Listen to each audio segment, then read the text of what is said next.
Hey, what is going on, crypto people? Happy Wednesday. Happy Generational Wealth Wednesday to each and every one of you. Listen, quick short video here before the live with David Schwartz talking about why his change in programmability and on the XRPL, et cetera, et cetera. That's going to happen in about 7 minutes. But I did want to hop on here, do a quick uploaded video for you guys, get that out. And we'll have the live stream later today for sure. So interesting little video clip from Tom Emmer. I think it's important to understand where we are and the opportunity that we have, especially in terms of DeFi. People are in crypto, but they're not in DeFi. And I think that is a massive, massive mistake. Listen to what Tom Emmer says here. I'm going to just quote or read his thing there, let you listen to this video. Tom Emmer says, they are scared to death of decentralization because it restores what this country was built on, which is by the people from the ground up. Decentralization it's a peer-to-peer thing in so many massive ways. And it's amazing that I see people coming in crypto, they want to get Win Moon and they want to go back into the traditional financial system that has been pillaging through their generational wealth opportunity. It's amazing to me. Still allured, still disillusioned by the Win Moon, so they can go back right into the traditional financial products that are just plummeting them. Anyway, let's take a listen real quick.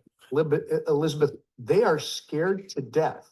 And this is where the Elizabeth Warren attitude comes from, of decentralization, because you know what it changes?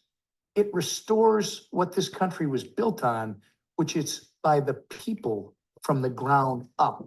They are scared. Massively important. And check this out. You know, I've been sharing my my thought and thesis strategy for leveraging the loan opportunity and environment that I am in, which I am in complete control of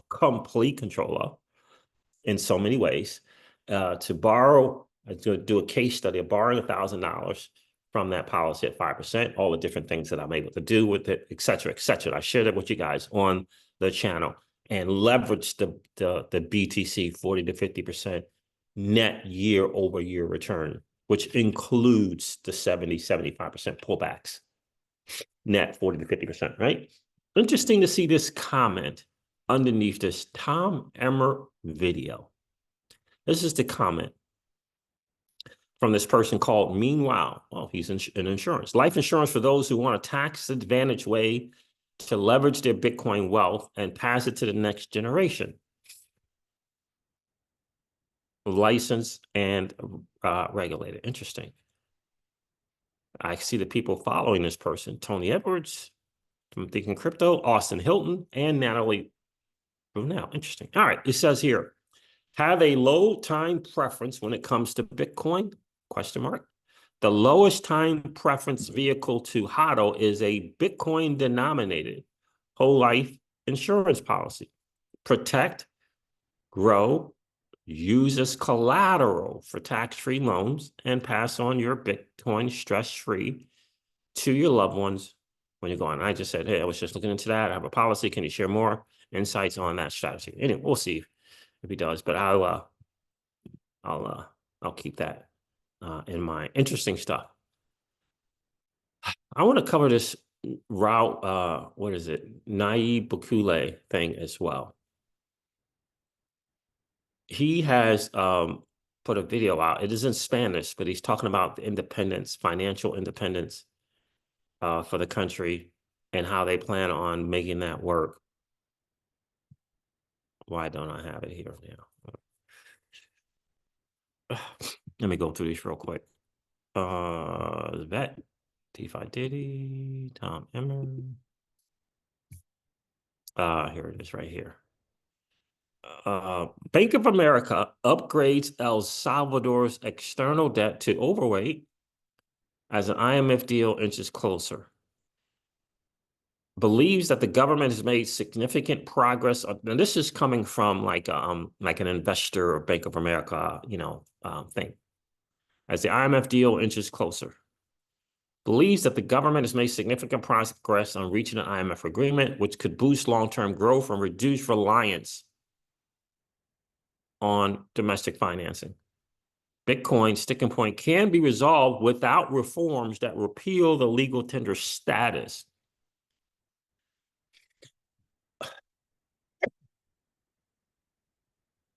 Excuse me.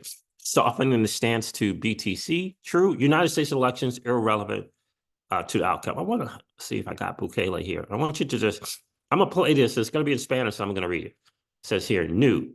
President Bukele announces that moving forward, El Salvador will not spend more than they produce and will begin to pay down all existing debt. I just want you to, I'm going to keep it muted and I'm just going to read. But, wait a minute, how can I do that? I'm going to do that. Can I do that? I don't know. Probably not. And as one more example of this step-by-step progress that our country is making, I want to make an announcement today. This September 30th, for the first time in decades, we will submit to the Legislative Assembly a proposed national budget that is completely balanced with no need to issue a single cent of debt for our current expenditure. El Salvador will no longer spend more than what it produces each year. We won't even borrow money to pay down interest on the debt that we inherited. We will cover even those payments from our own revenue. The resulting benefits will not only be immediate, although there will be immediate benefits, year by year, the benefits will continue to grow, just like brick by brick, just like we will see growing a robust economy in a country that is truly independent, not just because it has peace, freedom, and security, but also because it will be financially independent. It will be fiscally independent. And the next generations will inherit a country with economic prosperity. Awesome goal. But this note here is, I think it's important to understand right here real quick. Finally getting closer to an IMF agreement. This is from EM Alpha. Insights into what's going on in El Salvador. And they talk about Bitcoin in here as well. Finally getting closer to an IMF agreement. Because remember, the IMF was going crazy that El Salvador made Bitcoin legal tender, right? An option to choose Bitcoin or US dollars.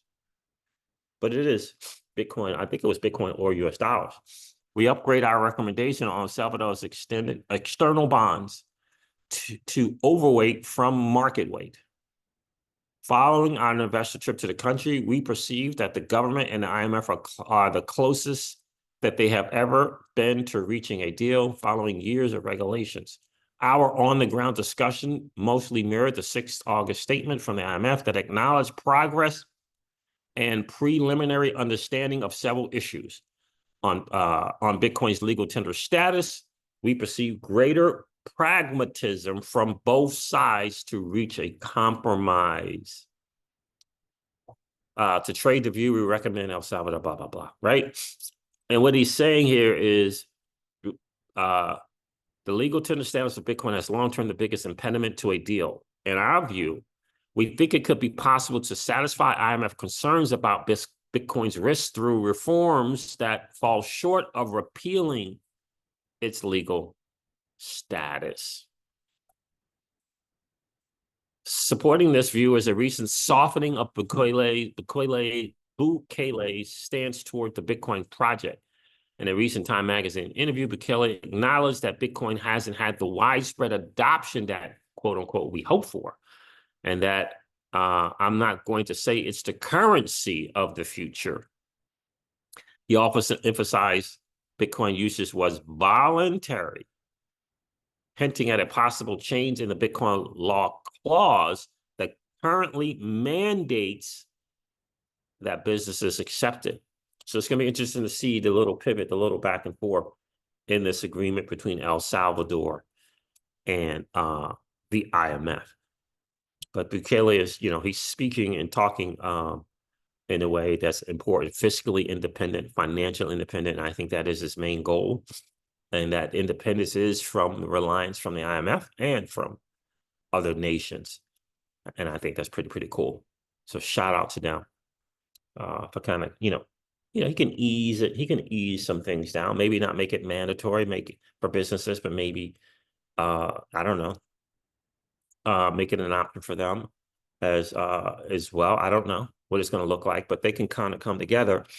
But what he's also saying is he's not going to be put into some corner by the IMF and be beholden to them. He doesn't want that for the country. Smart guy, I think. All right, fam. Listen, this wraps up your XRP Ripple daily news in around 0 to 10 minutes. I hope it has been of value to you. If it has, do me a favor, hit that like button. And if you've been hanging out, watching and listening to Crypto Seeds, we got about 45% of 50% of people doing that who haven't subscribed yet to the channel. If you've been enjoying those hangouts, please consider subscribing to the channel. We're trying to get that number down from 50% down to about 25% or so. You could do your part right now by just hitting the subscribe button. I was just listening to a dude earlier this morning. I realized I've been listening to the dude for weeks. Hadn't subscribed yet, so I hit that subscribe button as well. All right, fam. This wraps up your XRP Ripple daily news in around 0 to 10 minutes. I'm going to end this one like I do all of my videos and remind you guys of this. Old money doesn't want you to win. But that's okay, though, because you and I, we're already winning. And I would ask you to consider or perhaps ponder the idea or notion of living your life permissionless. I'll talk to you guys soon. See ya.